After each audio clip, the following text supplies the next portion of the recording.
Om Swastiastu.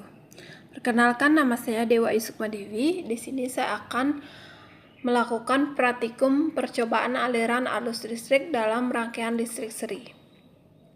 Nah, sebelum saya memulai praktikum di sini saya akan menjelaskan teorinya.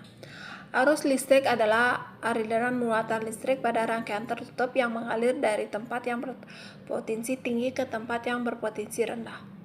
Tempat yang berpotensi tinggi disebut dengan kutub positif dan yang tempat berpotensi rendah disebut dengan kutub negatif. Perbedaan potensial antara kutub negatif dan kutub positif disebut dengan tegangan listrik atau potensi listrik. Satuan tegangan listrik adalah volt yang diukur menggunakan alat voltmeter. Alat pengukuran yang merupakan penggabungan dari amperemeter, voltmeter, dan ohmmeter disebut dengan avometer atau multimeter.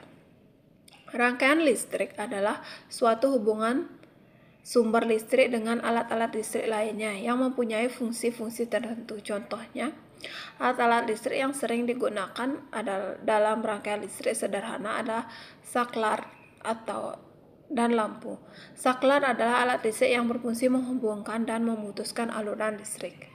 Berdasarkan susunan hubungan alat-alat listrik, maka rangkaian listrik tersusun dengan 3 cara, yaitu rangkaian seri, rangkaian paralel, dan rangkaian campuran. Rangkaian seri adalah rangkaian alat listrik yang digunakan berurutan tanpa cabang.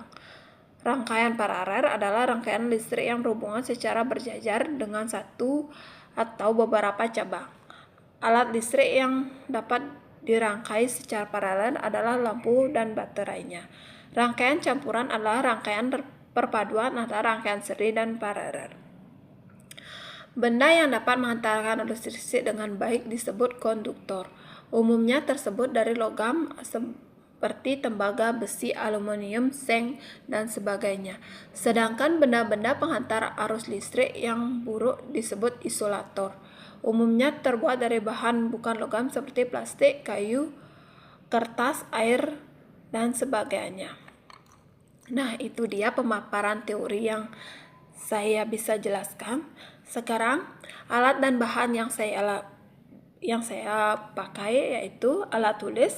Yang kedua, papan penyangga, baterai, bola lampu, piting lampu, kabel tembaga, kabel penjepit, kabel besi, kawat tembaga, sendok perak, kayu,